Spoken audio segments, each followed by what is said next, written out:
C'est l'heure du journal des correspondants sur Télésud. Bienvenue à toutes et à tous. Avec nos correspondants du Cameroun, du Congo et du Mali, nous parlerons aujourd'hui de politique et de santé. Tout de suite, on ouvre la page politique avec la République démocratique du Congo qui a accueilli mardi un sommet extraordinaire des chefs d'État de la CEAC.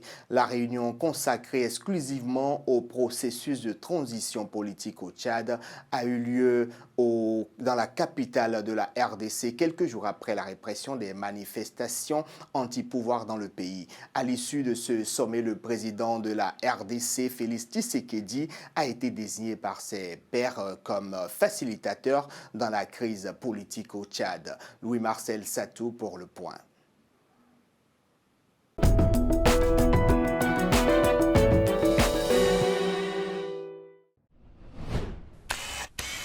Cette deuxième session extraordinaire des chefs d'État et de gouvernement de la CEAC a été consacrée essentiellement au processus de transition politique en République du Tchad. Il s'agit à présent de remettre la transition sur de bons rails avec le peuple tchadien en tenant compte à la fois de ses aspirations, des valeurs et idéaux de l'Union africaine et de la CEAC, ainsi que des principes fondamentaux qui guident leurs actions en pareilles circonstances. À l'issue des travaux à huis clos, Félix-Antoine Tshisekedi, président de la République démocratique du Congo et président en exercice de la conférence des chefs d'État et de gouvernement de cette institution sous-régionale, a été désigné facilitateur au processus de transition politique au Tchad.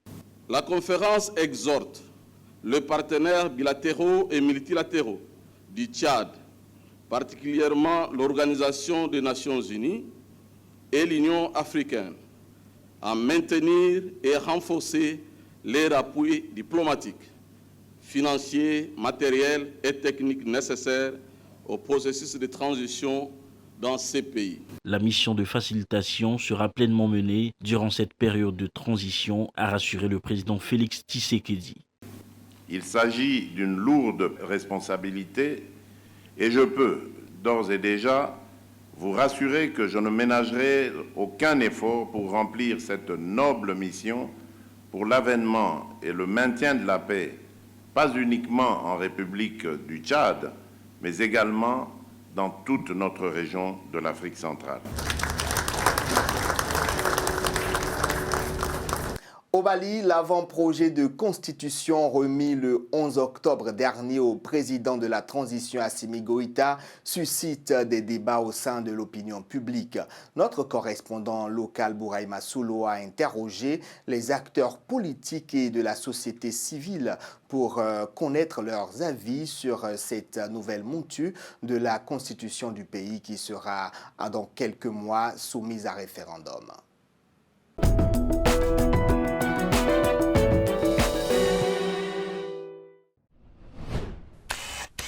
Le Mali se dotera d'une nouvelle constitution qui va entériner la fin de la Troisième République et l'avènement de la Quatrième République. Une nouvelle constitution dont l'avant-projet est déjà rédigé et remis au président de la transition le 11 octobre dernier par la commission de rédaction. Après le président de la transition, les organisations de la société civile ont à leur tour reçu cet avant-projet. L'Observatoire pour les élections et la bonne gouvernance, l'une des organisations de la société civile qui a eu le document, a pour sa part fait ses observations. D'abord sur les avancées, l'Observatoire note quelques points positifs. Il faut préciser que l'avant-projet avait 195 articles et dans les 195 articles, pour nous, il y a 12 points positifs. À notre avis, d'abord de préciser que le mariage, c'est l'union entre un homme et une femme. Pour nous, c'est un point positif. Un autre point positif, c'est le rôle de la société civile, qui est désormais reconnu dans la Constitution. Malgré ces points positifs, l'Observatoire relève des insuffisances notoires à corriger dans l'avant-projet proposé. Si on se réfère aux traités et conventions internationaux, donc, il doit y avoir une séparation nette entre l'exécutif, le judiciaire et le législatif. Et dans l'avant-projet de constitution, on a relevé qu'il y a cette séparation entre l'exécutif et le législatif, et entre le judiciaire et le législatif, mais entre l'exécutif et le judiciaire, il n'y a pas de séparation. Parce que le président demeure toujours le président du Conseil supérieur de la magistrature. Donc si le président reste le président du Conseil supérieur de la magistrature, pour nous, cela va impacter négativement sur l'indépendance réelle des magistrats en République du Mali. Tout comme la société civile, l'avant-projet de la nouvelle constitution a été remis à la classe politique du pays.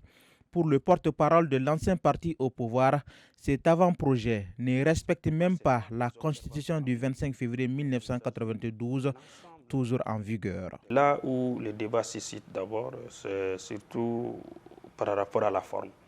La loi fondamentale, qui est la constitution du 25 février 1992, est toujours en vigueur. Juste après, nous avons aussi vu une sortie de la Cour constitutionnelle qui dit que la Constitution, la primauté de la Constitution sur la charte de la transition.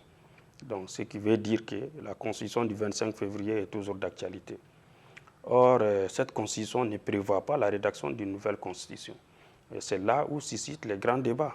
Pour ces chercheurs, le contexte dans lequel intervient la rédaction de cette nouvelle constitution fait entorse à plusieurs normes juridiques. En la forme, toujours, l'autre disposition, c'est les limites juridiques. Aujourd'hui, un pouvoir constituant originaire peut faire adopter une nouvelle constitution, alors qu'il n'y a aucun fondement juridique aujourd'hui qui fait des autorités de la transition des pouvoirs constituants originaires. Donc, ouais, il y a cette question qui se pose. La Commission nationale de rédaction de la nouvelle constitution continue avec ses rencontres en vue d'avoir un large consensus autour de cet avant-projet de la nouvelle constitution qui devrait en principe faire l'objet d'un référendum en mars 2023.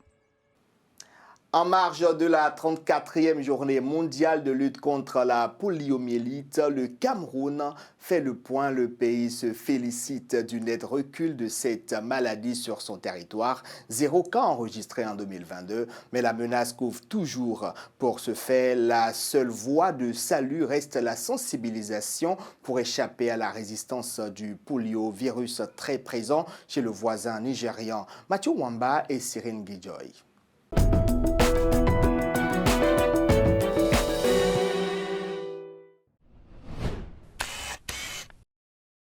La poliomyélite reste une menace pour le Cameroun.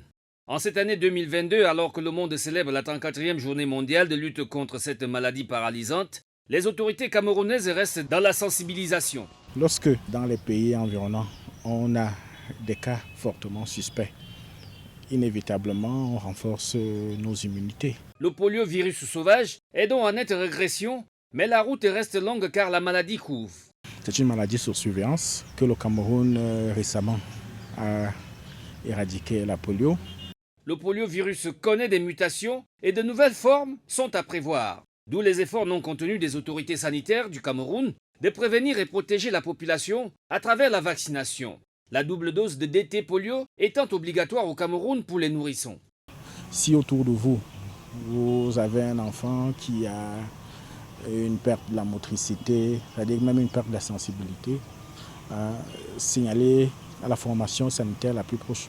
Même si c'est étiqueté comme un paludisme cérébral ou sévère, il faut un adulte qui vous présente entre guillemets des signes d'un AVC. Il faut signaler toujours qu'on exclut cette poliomyélite. Si le Cameroun enregistre 0 cas en 2022, le pays reste néanmoins en vigilance orange car la présence massive de la maladie chez le voisin nigérian constitue une menace. Il faut comprendre que dans chaque chose, il y a ce qu'on appelle en français le renforcement. Il faut toujours renforcer l'immunité. Cette maladie continue donc de faire des victimes sur le continent à cause des idées reçues, la méfiance et les thèses complotistes véhiculées au sein des masses sensibles. Parlons toujours santé au Cameroun. La Caisse nationale de prévoyance sociale lance une campagne de dépistage de la cataracte dans la capitale et ses environs. La cataracte est la maladie oculaire la plus répandue dans le pays. Une belle initiative au profit des personnes âgées qui sont les plus touchées par cette maladie. Chimène Baleba, Pierre Pafendongo et Cyril Guidjoy pour le reportage.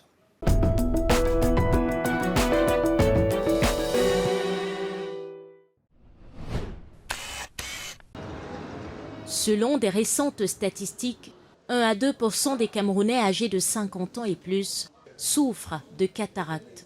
Dans l'optique d'aider les personnes du troisième âge à prévenir les risques liés à cette affection oculaire qui affecte 50% des aveugles au Cameroun, la Caisse nationale de prévoyance sociale, en partenariat avec Maghrabi Eyes Institute, lance une campagne de dépistage de la cataracte. Des patients bénéficient alors des soins gratuits. Le cas de cette octogénaire, Pauline, dont les capacités visuelles ont diminué depuis plusieurs années. La consultation s'est passée très bien parce que comme il me manquait les lunettes, je cherchais là où aller faire les consultations là-bas. On m'a dit que c'est ici. J'ai dit à ma fille que tard, je fais. Le manque de moyens financiers empêche de nombreux Camerounais à assurer un meilleur suivi médical de leur vue. Ici, les patients sont en contact direct avec les ophtalmologues et autres spécialistes. Ils peuvent ainsi être informés de leur pathologie. Je ne me suis pas levé spécialement pour venir me faire consulter. Je venais pour mon identification comme nous sommes vers la fin de la deuxième quinzaine du mois d'octobre. Et puis comme ça, j'ai trouvé qu'il y a une campagne médicale et par le conseil de l'agent identificateur, j'ai pensé qu'il fallait passer. Vous êtes sans ignorer que les pensionnés sont des personnes vulnérables. Ils nous tiennent absolument à cœur. C'est pour cette raison que M. le directeur général, soucieux de l'amélioration du cadre de vie de ces personnes, a bien voulu organiser cette campagne à leur endroit. Cette campagne, organisée à Yaoundé, la capitale, et ses environs, est une opportunité inouïe pour les retraités qui vivent pour la plupart dans des conditions de vie précaires. Elle pourra sauver la vue des milliers de pensionnés.